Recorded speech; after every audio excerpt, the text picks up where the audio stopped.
Hey guys, welcome back to another video. In today's video, I'm going to be telling you guys 10 things I wish I knew when I first started playing Rec Room to help some of you new players out. So yeah, let's just get straight into it. So starting off at number 1, we have weekly rotations for skins. Every once in a while, I would grab the weekly skin, but sometimes I would miss one. I missed the skin. I'm going to put it up on screen right now. A really cool bow skin, and I missed it. I'm so upset. I should have done the weekly. I just wasn't big into Golden Trophy back then or bow skins, so I didn't really care. But guys, please, if you are new to Rec Room, please don't miss a weekly rotation, even if the skin doesn't look cool or you don't want it, because you're gonna want it in the future. So please don't miss a weekly rotation. So number 2 is, a while back, I thought that community rooms gave you all this XP and I was about to get to level 50 in no time, but I was wrong. Community rooms give you barely any XP compared to Rec Room Originals. It's just how the game was made. They still give you some, but when I was grinding level 50 way back in the day, about a couple years ago, when I wanted to get a level 50, I kept grinding community maps for hours and hours, and then I finally realized I'm not getting anywhere. So once I started doing Rec Room Originals, I started gaining XP at the speed of light, and that is how I'm level 50 today. So when I first started playing Rec Room, I never got the weekly challenges, and the reason why was because my monkey of a brain thought that you needed every single one of the weekly challenges completed to get the skin. So I was like, I can't even do this because it's Crescendo and I have Lost Skulls. This was when I was on Quest 1 at the time. Until I went into a Jumbotron match and this guy was saying, what are you even talking about? You only have to do 3. So I went into the weekly challenge, looked at it, and sure enough, you only needed 3. So please don't make the same mistake I did. I know a lot of you probably won't because you aren't as stupid as I am. All right, so number 4 is going to be, when it says complete 10 paintball matches in order to complete the challenge, a really simple way of doing this really quick without going through the entire game is getting one of your friends, going to capture the flag, and have the other person score a whole bunch of flags, and then keep going back and forth every single game. So you score a whole bunch for them, and then they win, and then they score a whole bunch for you, and then soon enough you'll get that awesome weekly skin without having to go through all the troubles of completing every single paintball match. Okay, number 5 is going to be, never engage with junior accounts. Okay, I am being serious with this. Do you see the look on my face?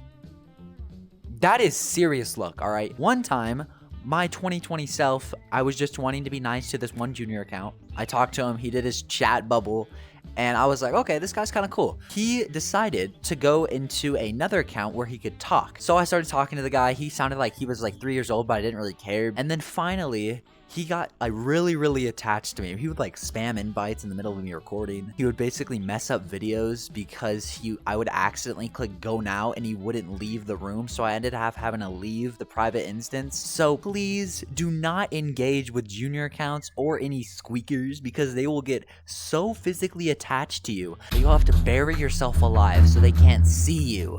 Okay, so number 6 is going to be, if you want to solo a Rec Room quest, please go watch a tutorial by either Bothia or someone else, because people always ask me, how do I solo a quest? Bro, go watch Bothia's video or someone else's video about how to solo a quest, because a lot of people get frustrated, me included, when you can't beat the quest solo and you've tried so hard. I think one time I tried 2 hours and I still couldn't beat Golden Trophy. I got really frustrated, and then finally when I watched Bothia's video, I got to solo it first try. All right, guys, number 7 is going to be, please don't spend money on tokens.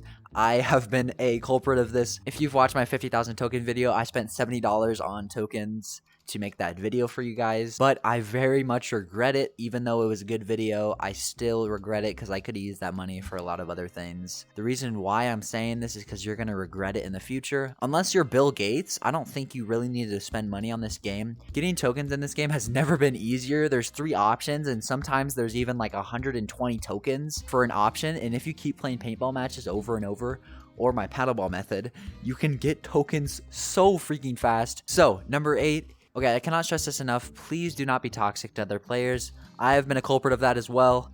When I first started playing Rec Room, I thought it was so funny to scream at people for no apparent reason whatsoever but to annoy them. And I somehow thought that was funny. I don't know why. Looking back at it, I have no idea. A lot of others have probably been a culprit of this as well. Just immature children just want to get a laugh out of someone by being overly toxic or screaming and yelling at people. And you might even get banned for being underage because no one above the age of 10 does that anymore. Okay guys, so number 9 is going to be about the toxicity side of Rec Room. So obviously if you're new to Rec Room, you're not going to know this about the game, but Rec Room is pretty toxic if you go into the right areas of the game.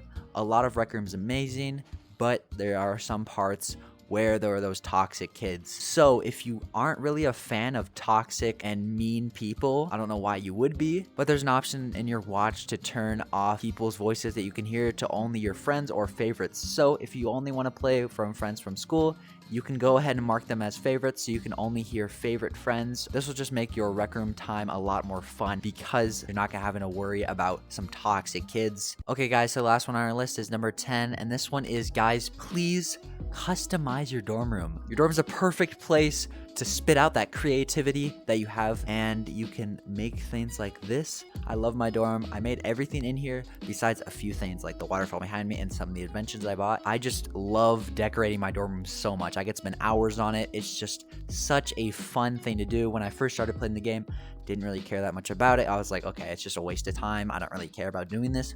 But as I started playing Wrecker more and more, I come to enjoy so much coming up with a new idea of my dorm and making it exactly how I pictured it in my mind. Thank you guys so much for watching the video. If you guys did enjoy, please like and subscribe. And yeah, bye guys.